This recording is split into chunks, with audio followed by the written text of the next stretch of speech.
ओम नमो भगवते वासुदेवाय नमः। कार्तिक महात्म्य कथा 5वां अध्याय प्रारंभ। नारद जी कहने लगे कि हे ब्राह्मण, कार्तिक मास का कोई अन्य सुंदर व्रत कहिए।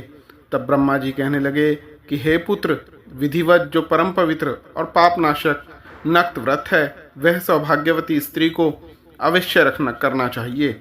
नारद जी ने प्रश्न किया कि हे ब्राह्मण, उस व्रत की क्या विधि है और कब करना चाहिए। तब ब्रह्मा जी ने कहा कि हे पुत्र, तुम्हारे स्नेहवश यह अति गुप्त कार्तिक मास का व्रत कहता हूँ। तुम सावधान होकर सुनो। अश्विन शुक्ल पूर्णमासी को प्रातःकाल उठकर शौच आदि से निवृत्त होकर दंत मंजन आदि करके नदी संगम, नदी सरोवर, दबे कुंड, कूप या घर में स्नान करे। व्रत के एक दिन पहले से सिर ना धोवे तथा व्रत वाले दिन विधि पूर्वक स्नान करके पवित्र मन से विधाता का स्मरण करे तथा व्रत का संकल्प करे और यह कहे कि हे जगत के कर्ता, आप मेरे पति की रक्षा कीजिए, मेरी संतान की वृद्धि करिए। मंत्र पढ़कर सूर्य को प्रणाम करे और सुंदर वस्त्र तथा आभूषण आदि को धारण करे। दिन के समय भोजन ना करे, ना जल ही पीवे, अर्थात भजनादि में सारा दिन बिता दे। ब्रह्मा जी कहने लगे कि हे पुत्र, सायंकाल को हमारा यानी कि ब्रह्मा जी का पूजन चांदी के पात्र में दूध डालकर करे।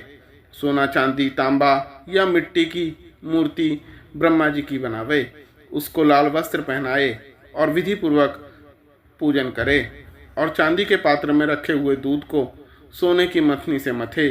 साथ ही यह प्रार्थना करे कि हे ब्रह्मा जी, मुझे भोग आदि के लिए गौ प्रदान करके मेरी संतादि को बढ़ाओ तथा मेरे पति को धन धान्य युक्त और चिरंजीवी बना दो। बहुत से दास तथा दासीगण प्रदान करो। इसके पश्चात ब्राह्मण को भोजन करावे, कुल के वृद्धों और वृद्धाओं को स्वादिष्ट पकवान से तृप्त करे और स्वयं भी तारों को देखकर भोजन करे। यह अश्विन शुक्ला पूर्णमासी को ब्रह्मा जी का नक्त व्रत होता है। यह व्रत सब प्रकार के पापों को नाश करने वाला, समस्त कामनाओं को पूर्ण करने वाला तथा ज्ञानी पुरुषों को मुक्ति देने वाला होता है। भगवान जप तप और तीर्थ स्नान से इतने प्रसन्न नहीं होते जितने इस व्रत से प्रसन्न होते हैं। जो ब्रह्मा जी के आगे इस दिन कपूर जलाता है, उसको बड़े बड़े वृक्षों तथा गोदान का फल मिलता है तथा उसके कई एक कुल बैकुंठ को प्राप्त होते हैं। जो केशर तथा कस्तूरी सहित कपूर अर्पण करता है, उसके कई वंश ब्रह्मलोक को प्राप्त होते हैं।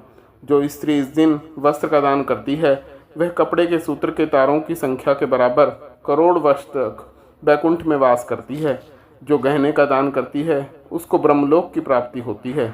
जो स्त्री हृदय में ब्रह्मा जी का रूप तथा मुख से ब्रह्मा जी का नाम लेती है, माथे पर निर्माल्य धारण करती है, वह सदैव पतिव्रता रहती है। इस प्रकार अश्विन शुक्ला पूर्णमासी को स्नान, पूजन, ब्राह्मण भोजन, वृद्धजनों का पूजन करती और सायंकाल को ब्रह्मा जी का पूजन करती है और ब्रह्मा जी से प्रार्थना करती है कि ब्रह्मा जी, यह व्रत मैंने आपके निमित्त किया है, इसमें यदि किसी प्रकार की कोई कमी हो तो उसको आप पूरा कर लेना।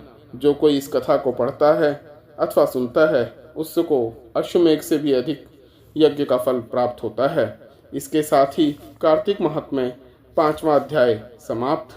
मेरे चैनल प्रभु प्रसंग को लाइक, सब्सक्राइब व शेयर करें। जय श्री कृष्ण।